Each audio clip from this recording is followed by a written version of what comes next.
કરજણ જેટકો સબસ્ટેશનમાં ચોરીનો નિષ્ફળ પ્રયાસ। તસ્કરોએ પથ્થરમારો કરતા ગનમેને પોતાના બચાવ અર્થે ફાયરિંગ કર્યું। એક ચોર ઘાયલ અને બે રંગે હાથે ઝડપાયા। વડોદરા જિલ્લાના કરજણ ખાતે જેટકો સબસ્ટેશનમાં ગત રાત્રિએ ચોરીનો પ્રયાસ કરનાર તસ્કરો અને સિક્યુરિટી જવાનો વચ્ચે ભારે અથડામણ સર્જાઈ હતી। ઘટનામાં સિક્યુરિટી ગનમેને આત્મરક્ષામાં ફાયરિંગ કરતા એક ચોરને ડાબા હાથમાં ગોળી વાગી જતા ઈજાઓ પહોંચી હતી। બે તસ્કરોને સ્થળ પરથી કરજણ પોલીસે ઝડપી લીધા હતા। મોડી રાત્રે તસ્કરો જેટકો સબસ્ટેશનની દિવાલ કૂદી અંદર પ્રવેશ્યા હતા।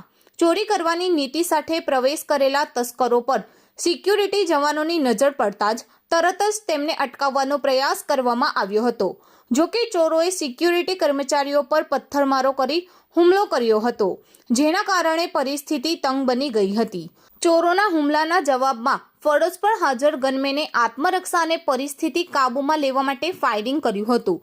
ગોળી લાગતા એક ચોરના હાથના ભાગે ગંભીર ઈજાઓ પહોંચી હતી।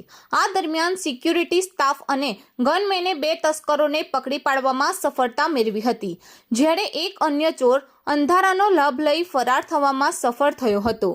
ઘટનાની જાણ થતાં જ કરજણ પોલીસ તાત્કાલિક ઘટના સ્થળે પહોંચી હતી। પોલીસે સમગ્ર મામલાની તપાસ હાથ ધરી હતી અને ઘાયલ થયેલા ચોરને સારવાર માટે વડોદરાની SSG હોસ્પિટલમાં ખસેડવામાં આવ્યો હતો। હાલ તેની સારવાર ચાલી રહી હોવાનું જાણવા મળેલ છે। પોલીસ દ્વારા પકડાયેલા બંને તસ્કરોની પૂછપરછ શરૂ કરવામાં આવી છે। તેમની પાસેથી અન્ય ચોરીની ઘટનાઓ અંગે મહત્વની માહિતી મળવાની શક્યતા છે। ઉપરાંત ફરાર તસ્કરની શોધખોળ માટે પોલીસે કાર્યવાહી શરૂ કરી છે। પોલીસે સમગ્ર ઘટનાને લઈને વધુ તપાસ ચાલુ રાખી છે।